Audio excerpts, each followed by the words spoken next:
Hello, and welcome to Breast Cancer Conversations, a podcast brought to you by survivingbreastcancer.org. I am Laura Carfing, breast cancer survivor and founder of survivingbreastcancer.org, a nonprofit organization providing community, education, and resources to empower those diagnosed with breast cancer and their caregivers from day one and beyond. Welcome back to Breast Cancer Conversations, everyone. It is so nice to be speaking with all of you today, and thank you for tuning in and listening to our stories, our voices, and partaking in the conversation with us. I would also like to give a huge shout out to all of you who listen each week and some of you who decided to come in and meet on a Thursday Night Thrivers meetup that we host every Thursday night at 7 p.m. It was such a surprise and honor to actually meet you and see you on a Zoom call and see your beautiful faces and chat. I love getting to meet you guys, hear your stories, get to know each other, and really develop these friendships. So you are always invited to any of our events, webinars, and meetups. If you are new to Breast Cancer Conversations, I'd like to give you just a very quick rundown of some of the awesome work that we are currently doing and other ways that you can engage with us. So Breast Cancer Conversations is made possible by our nonprofit, survivingbreastcancer.org. Hop on over to survivingbreastcancer.org so you can sign up for our weekly newsletters. We send out weekly newsletters on Mondays. We send out Feature Fridays going into a deep topic on Fridays. Every other Sunday, we host a webinar series specifically for the metastatic breast cancer community. On Thursdays, we have our Thursday Night Thrivers meetup, which is always a great time. And then once a month, on the first Sunday of the month, we meet for our breast cancer book club, where we get together and discuss books that have absolutely nothing to do with cancer. So if you want more information, head on over to survivingbreastcancer.org/events for all the details. All right, now let's talk about today's episode. In today's episode, I am joined with Jennifer O'Brien, author of The Hospice Doctor's Widow, and Valerie Armand, a nurse and practicing death doula. I'm sure these names are familiar to you because we've been having these great conversations every week with these two amazing women. And today the conversation continues as we talk about the rogue family members that kind of bubble up out of nowhere and share their opinions. I understand that death and dying is very stressful, traumatic. It brings up emotions maybe we've never even experienced before. And I think everyone tends to have an opinion about it because we're trying to cope with it. We're trying to come to terms with what is happening around us. And of course, we only want what is best for the person who is ill, potentially terminally ill, and in transition and eventually passing. These are very stressful times, and we want only what is best for them. But what is best for them? Is it what I think? Is it what my siblings think? Is it what my aunts and uncles think or spouses? Is it what the doctors think? How do we understand what the person actually wants? It's really important to have these conversations before the crisis actually happens because that will provide a roadmap for some of these difficult conversations. The last thing that we want is when someone is in their last and final days, either in hospice care or at home or at a facility, is to be running around looking for these documents, looking for, where did mom leave this file? Or what were her last wishes? I think she wanted this, but I'm not quite sure. So how do we handle these conversations with our families and our relatives when we all want to do what is best, but sometimes what is best is actually letting that person know, you know what, this is what mom or dad wanted. This is what my sister wanted. This is what my spouse wanted. And they designated me as being that person to advocate for them. So in today's conversation, we're going to talk about how to navigate some of these rogue family members and then provide you with some tips and strategies that you can have in your back pocket. Welcome to the conversation.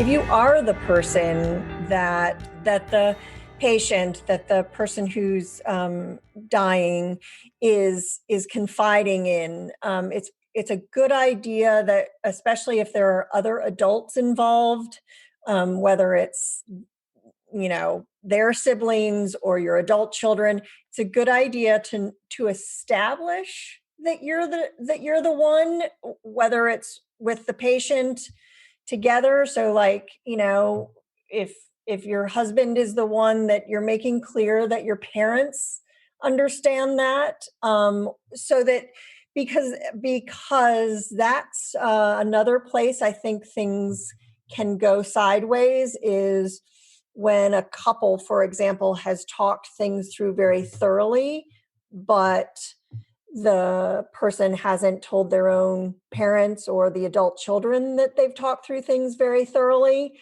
And so, like, this didn't happen to me. It didn't happen to me in any of my situations because I was it.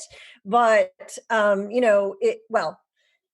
it could have happened, I guess, in a couple of them, but it didn't, because it was just very clear that I was it. And I think that times when it's not very clear, that can end up causing, again, a bunch of, some of the questions, Valerie, that you talked about earlier with the crowd, and that there's one who kind of gets it, and there's kind of one who sometimes doesn't get it. And just kind of, if you have that position when the patient is able to talk about it and has their own agency, as Laura brought up, in their own, controlling end of life, that's a valuable thing to bring to the dynamic.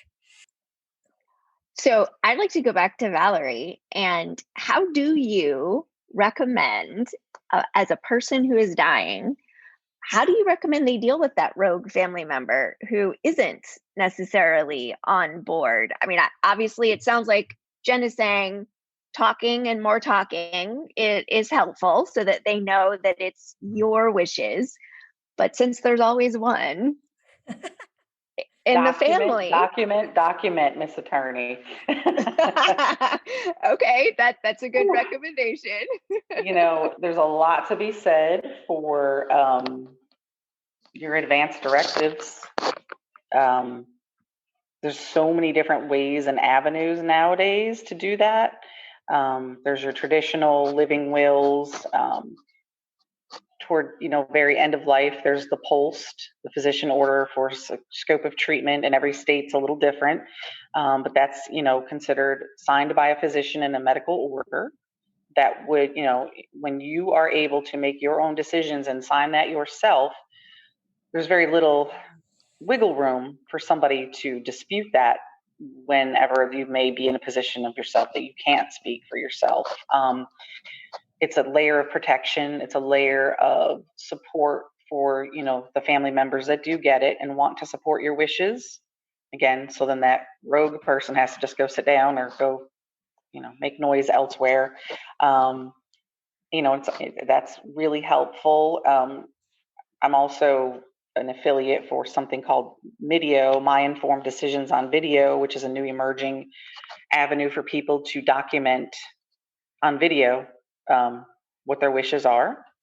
So that's kind of innovative, where there's, you scan a QR code on a card, like your ID or your insurance card, and you pop up on the screen on any device saying, my name is Valerie Armand, and in the event that such and such, this is what I do and do not want. Again, that's just even less wiggle room for somebody to dispute your wishes.